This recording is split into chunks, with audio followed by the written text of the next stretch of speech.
ભરૂચ જિલ્લાના મનરેગા કૌભાંડને મામલે રાજકીય વાતાવરણ ગરમાયું છે. ભાજપના સાંસદ મનસુખ વસાવાએ આ કૌભાંડમાં ભાજપ, કોંગ્રેસ અને આમ આદમી પાર્ટીના નેતાઓ સહિત ઉચ્ચ અધિકારીઓની સંડોવણી હોવાનો સનસનાટીભર્યો ખુલાસો કર્યો છે. તેમણે દાવો કર્યો છે કે આ કૌભાંડમાં ગાંધીનગરથી લઈને સ્થાનિક સ્તરે અધિકારીઓ, મંત્રીઓ અને ધારાસભ્યોને નાણાંની લેતી-દેતી થઈ છે. ત્યારે ભરૂચમાં મનરેગા કૌભાંડમાં થતા આક્ષેપ પ્રત્યાક્ષેપે રાજકીય ખળભળાટ મચાવ્યો છે. મનસુખ વસાવાએ જણાવ્યું કે કૌભાંડ આચરનારી એજન્સીના પ્રતિનિધિઓએ તેમને રાજપીપળા ગેસ્ટ હાઉસમાં મળીને એક યાદી બતાવી હતી, જેમાં વિવિધ પક્ષોના નેતાઓને ચૂકવવામાં આવેલી રકમની વિગતો હતી. તેમણે ગાંધીનગરના ઉચ્ચ અધિકારીઓ અને નેતાઓ પર પણ આંગળી ચૂંધીને કહ્યું, ગાંધીનગરવાળા દૂધે ધોયેલા નથી, દીવા તળે અંધારું છે. આ કૌભાંડમાં દરેકને ટકાવારી મળી છે. તેમણે તપાસની શરૂઆત ગાંધીનગરથી કરવાની માંગ કરી છે. ત્યારે આક્ષેપોના જવાબમાં ચેતર વસાવાએ મનસુખ વસાવા પર પ્રહાર કરતા જણાવ્યું હતું કે આ કૌભાંડમાં સંડોવાયેલી જલારામ એજન્સીને ભરૂચ અને નર્મદા જિલ્લામાં લાવનારા સ્વયં મનસુખ વસાવા છે. તેમણે આરોપ લગાવ્યો કે મનસુખ વસાવાએ આ એજન્સી સાથે નર્મદા સુગર ફેક્ટરી અને કરજણ ગેસ્ટ હાઉસ ખાતે બેઠકો કરી હતી. ચેતર વસાવાએ માંગ કરી કે મનસુખ વસાવા પાસેનો ડેટા અને નેતાઓના નામ જાહેર કરવા જોઈએ, જેથી કૌભાંડમાં સામેલ લોકોની રકમ સાથેની વિગતો બહાર આવે. મનરેગા કૌભાંડ બાબતે આજે જ્યારે મનસુખભાઈ વસાવા એમણે પોતાની સરકારમાં ગાંધીનગરથી લઈને ગ્રામ્ય કક્ષા સુધી કેટલું મોટું કૌભાંડ થાય છે એ ઉજાગર કર્યું છે, ત્યારે એમને અભિનંદન આપું છું.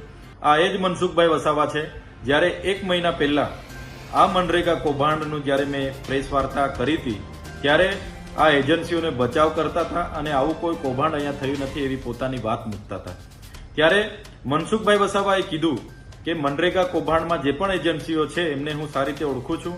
એમને હમણાં પણ સર્કિટ હાઉસમાં બોલાવી મેં મુલાકાત લીધી છે અને ગાંધીનગરના મંત્રીઓ, એમના સાંસદો, એમના ધારાસભ્ય, એમના સચિવો, એમના નિયામક, ટીડીઓ સુધીના કેટલા લોકોને કેટલા હપ્તા અમને આપ્યા છે એની પણ સંપૂર્ણ માહિતી એમની પાસે છે એવી એમણે કબૂલાત કરી છે. ત્યારે મનસુખભાઈ વસાવા પર પહેલેથી જ આ માહિતી હતી અને આજે પણ છે. ત્યારે એમને વિનંતી છે કે આ તમામ પ્રકારની માહિતી જગજાહેર કરે. કોઈ પણ જિલ્લામાં જે પણ કૌભાંડો થયા છે એ કૌભાંડો એ એજન્સીઓને જ્યારે 2017 સુધી પંચાયતો પોતાની રીતે કામ કરતા હતા, ત્યારબાદ બચુભાઈ ખાબડ મંત્રી બન્યા અને એમના સાંસદોને સાથે રાખીને આ વિસ્તારમાં મટીરીયલ પૂરું પાડવાના નામે એ ચાહે જલારામ એન્ટરપ્રાઇઝ હોય, મુરલીધરન એન્ટરપ્રાઇઝ હોય, રાજ કન્સ્ટ્રક્શન હોય કે સર્વર્ણ કન્સ્ટ્રક્શન હોય, તમામ એજન્સીઓ લાવીને મટીરીયલ પૂરું પાડવાના નામે ટેન્ડરો આપવામાં આવ્યા. આ એજન્સીઓએ એક પણ કોરીમાંથી કપચી, લીજોમાંથી રેતી કે કોઈ દુકાનમાંથી સળિયા સિમેન્ટ લીધા વગર કે કોઈ જગ્યાએ એ મટીરીયલ પૂરું પાડ્યા વગર બોગસ રોયલ્ટી, જીએસટી વાળા બિલો મૂકીને કરોડો રૂપિયા સરકારી નાણાં પોતાના ખાતામાં જમા કર્યા અને એ નાણાં કેટલાય નેતાઓને, કેટલાય અધિકારીઓને એમણે વ્યવહાર કર્યો ને આ કૌભાંડ છેલ્લા 5 વર્ષ સુધી ચાલ્યું. તો આ એજન્સીના ખાતામાં 2500 કરોડ રૂપિયા જમા થયા છે. એની સઘન તપાસ થાય એવી અમારી માંગણી છે. સાથે સાથે આ એજન્સીએ જે પણ કૌભાંડો કર્યા છે એમાં આઉટસોર્સિંગ કર્મચારીઓને એમાં આરોપી બનાવવામાં આવે છે. કેટલીક જગ્યાએ પંચાયતો પર દોષનો ટોપલો ઢોળવાની વાત છે. ત્યારે આ એજન્સીએ મટીરીયલ પૂરું પાડવાનું હતું, નતું પૂરું પાડીને કૌભાંડ કરેલું છે. એટલે આમાં જે પણ ઉચ્ચ કક્ષાના અધિકારીઓ છે, જેમ કે નિયામક હોય, ડીડીઓ હોય, ટીડીઓ હોય, એના પ્રોજેક્ટ કોઓર્ડિનેટર હોય, એમના પર પણ કાર્યવાહી કરવામાં આવે એવી અમે માંગ કરીએ છીએ. આમાં મટીરીયલ પૂરું પાડવામાં પંચાયત કે સરપંચ ક્યાંય જવાબદાર હોતા નથી. એટલે જે પંચાયતો પર દોષનો ટોપલો ઢોળવાની વાત છે બિલકુલ પાયાવિહોણી છે. સાથે સાથે હમણાં જે તપાસ ચાલી રહી છે એમાં મોટા ગજાના મંત્રીઓ, સાંસદો, ધારાસભ્ય, એમના સંગઠનના માણસોના નામો પણ બહાર આવે એવા છે અને મનસુખભાઈ પર માહિતી છે. ત્યારે આમાં મને લાગે છે આવનારા દિવસોમાં હાઈકોર્ટના નિવૃત્ત ન્યાયાધીશની અધ્યક્ષતામાં સીબીઆઈ, ઈડી અને જીએસટી વિભાગને સાથે રાખીને તપાસ કરવામાં આવે એવી અમારી માંગણી છે. જ્યારે પણ કોઈ વ્યક્તિ નાનો ગુનો કરે છે ત્યારે દાદાનું બુલડોઝર ત્યાં પહોંચી જાય છે. ગૃહમંત્રી શેખીઓ મારે છે કે કોઈને કોઈ ચમરબંધીને છોડવામાં નહીં આવે. ત્યારે મારે વિનંતી છે કે તમારો ઝીરો ભ્રષ્ટાચારની જે નીતિ છે એને સાબિત કરવા માટે, દાદાના બુલડોઝરનો પાવર સાબિત કરવા માટે ખૂબ સારો અવસર તમારી પાસે છે. આમાં તમે ઝીણવટથી, નિષ્પક્ષથી તપાસ કરાવો જે પણ લોકો જવાબદાર હોય, તમારા સરકારના હોય, ચાહે વિપક્ષના હોય, ચાહે સંગઠનના હોય, ચાહે ગમે તે મોટા અધિકારીઓ, એના પર કાર્યવાહી કરી બતાવો, એવી અમારી માંગણી છે. આજે મનરેગામાં કામ કરનારા કેટલાક એજન્સી જે છે એ જેમની તપાસ થઈ રહી છે. એટલે સ્વાભાવિક છે, જિલ્લાના સંસદ સભ્ય તરીકે મારે જાણવું જરૂરી છે. એટલે મેં એમને સામેથી બોલાયા, કામ કર્યું હતું અને હું જાણવું પણ છે એમને. મેં બોલાયા અને રાજપીપળા કરજણ રેસ્ટ હાઉસમાં સરકારી રેસ્ટ હાઉસ છે, કરજણ રેસ્ટ હાઉસને સરકારી રેસ્ટ હાઉસ છે ગુજરાત રાજ્ય સરકારનું. એમાં મેં એમના એક પ્રતિનિધિ હતા, એમને બોલાયા 1 મહિના પહેલાં. ને એમને પૂછ્યું, ભાઈ સાચી વાત તમે કહો, જે છે તે તમે કહો કે આ કઈ રીતના શું છે. મને બહુ સ્પષ્ટ કહ્યું કે એમણે આ બધું સેટિંગ ગાંધીનગર લેવલથી હોય છે. ગાંધીનગરમાં બેઠેલા ગ્રામ વિકાસ વિભાગના જે પણ જવાબદાર લોકો હોય, કમિશનર હોય કે પછી મંત્રી હોય, આ બધા લોકોનું બધાનું સેટિંગ હોય છે. એજન્સીને કામ મળે ત્યાં સુધીનું સેટિંગ હોય છે. અને ત્યાર પછી જિલ્લા વિકાસ અધિકારી હશે કે પછી DRD નિયામક છે કે તાલુકાના અધિકારીઓ, આમાં બધા ઇન્વોલ્વ હોય. અને પદાધિકારીઓ પણ જે ચૂંટાયેલા પ્રતિનિધિઓ હોય, એમાં ધારાસભ્ય હોય કે જે પણ હોય, પાર્ટીના ઘણા બધા, દરેક પાર્ટીના લોકોને, બધા લોકોને આણે ફંડ આપ્યું, મને કીધું, મને યાદી બતાવી. એટલે આજે તપાસ, એટલે હું કહું કે તપાસ એવી રીતના થવી જોઈએ કે ઉચ્ચ કક્ષાની કમિટી બનાવે અને આખું એને પણ પૂછવું જોઈએ કે આ કોણ આમાં ઇન્વોલ્વ છે, કોને કોને એને ફંડ આપ્યું છે. શરૂઆત તો ગાંધીનગરથી કરે.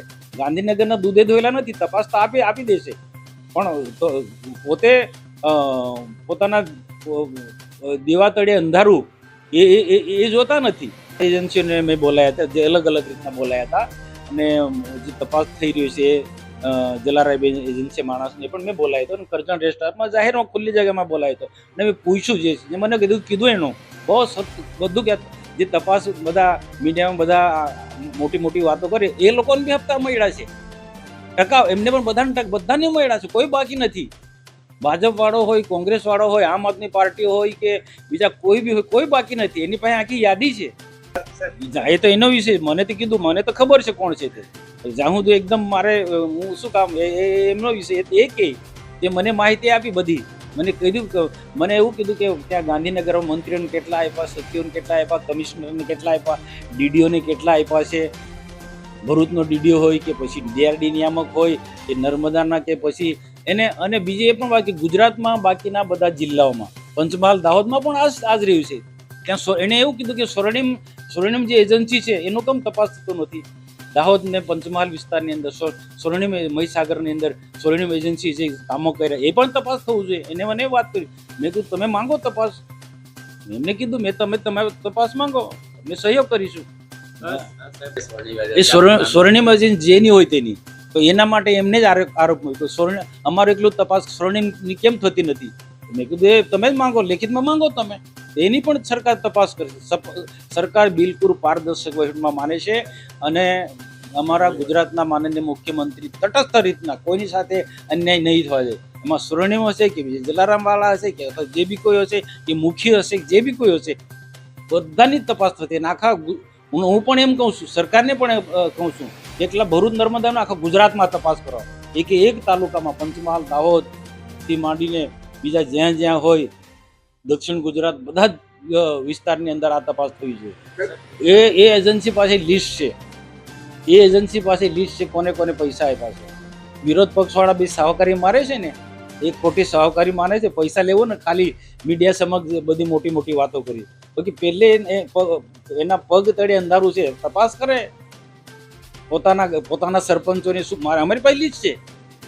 હેતર વસાવા એમ કહેતા હોય છે, સરપંચ એના જે સરપંચો જે છે એના સરપંચોને તપાસ કરાવે કે એના સરપંચો શું કામ. એજન્સી તો નામ છે, કામ તો નીચે ખરેખર બીજા લોકો કરતા હોય છે.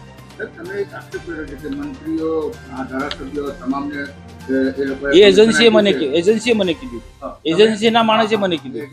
એને એટલે એ તો મેં કીધું એને મને એ પ્રકારની જે વાત કરી છે એનું તથ્ય કેટલું છે એ હવે તપાસનો વિષય છે. કદાચ એને પણ મેં કીધું જો હોય મૌખિક વાત નહીં કર, મને લિખિતમાં આપો, હું તપાસ માંગુ. એમને કહ્યું છે મને ઇન્વોલ્વમેન્ટ બધી જ પાર્ટીના બધા જ નેતાઓ આમાં છે, બધાને પૈસા મળે છે, બધા જ આગેવાનો, દરેક પાર્ટીના આમ આદમી પાર્ટી વાળા કંઈ એ પણ સાવકાર નથી. કે પછી બીજી કોંગ્રેસવાળા બી સાવકાર નથી, બધાને પૈસા મળે છે. મારું બધા લોકો જાણે છે કે હું ક્યાંય આમાં પડતો જ નથી. એટલે ભરૂચ ને નર્મદાની પાછળ શા માટે તપાસ થવી? નો ડાઉટ હું ચોક્કસ માનું છું સરકારનો પારદર્શક વહીવટ છે, અને સરકારનો પારદર્શક વહીવટ હોવાના કારણે જ આજે જે પણ દેવગઢ બારિયાનું હોય કે પછી ભરૂચ નર્મદાનું હોય ત્યાં સરકાર તપાસના આદેશ આપ્યા છે. અને દૂધનું દૂધ જે પાણીનું પાણી બહુ ક્લિયર છે, જે સત્ય છે ખબર પડે છે, તપાસ ચાલી રહી છે. આમ આદમી પાર્ટી તો ખાલી એમ શું કે ચાલુ ગાડીમાં બેસી જવાવાળી આમ આદમી પાર્ટી છે. આજે જે તપાસ કરનાર પેલીઓ કે તપાસ કોને માંગે પ્રકાશમાં લાવો, પ્રકાશમાં લાવે તો ખબર પડે. તપાસ માંગનાર પણ ભાજપના જ લોકો છે, બીજા કોઈ નહીં. સ્વાભાવિક છે, લોકશાહી છે. લોકશાહીમાં જેને યોગ્ય લાગ્યું એ આગેવાનો તપાસ માંગે.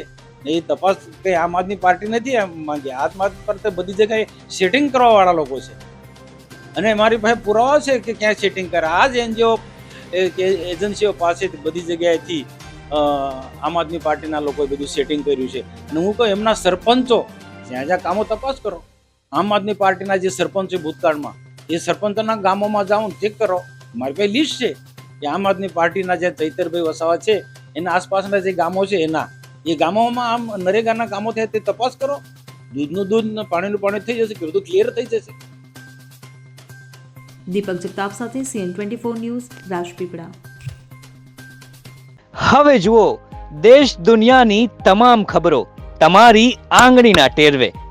ઉઠાવો મોબાઈલ અને Google Play Store પરથી ડાઉનલોડ કરો અમારી CN24 ન્યૂઝ મોબાઈલ એપ.